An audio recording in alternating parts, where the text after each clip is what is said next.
madaxda kala gedisan ugu horeeyay wasiirka amniga iyo duqa magaalada Muqdisho iyo taliyaha guud ee ciidamada booliska Soomaaliyeed waxay maanta halkaan kaga soo qayb galeen bandhig ay soo bandhigayeen ciidamada dhawaan ka soo noqday tababar ay ku soo qaateen dalkan walaalahana ee Djibouti kuwaas oo loo soo tababaray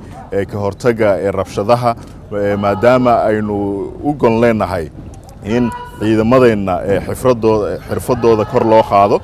maantana ay halkaan ku soo bandhigeen casharadii iyo waxyaabihii ay ka soo faa'iideen tababarkii ay ku soo qaateen dalkan walaalahana ee Djibouti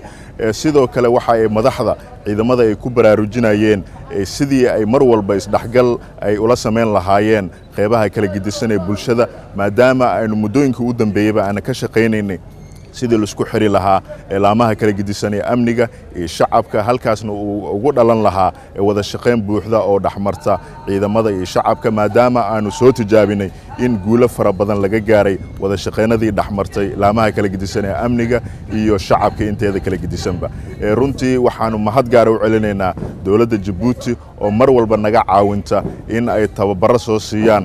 qeybaha kala gedisan ee ciidamada booliska Soomaaliyeed waxaanu rajaynaynaa inaanu annagana wax ka baranno kana faa'iidno tababaradaasi aan ka soo qaadano dalka Djibouti maasanadii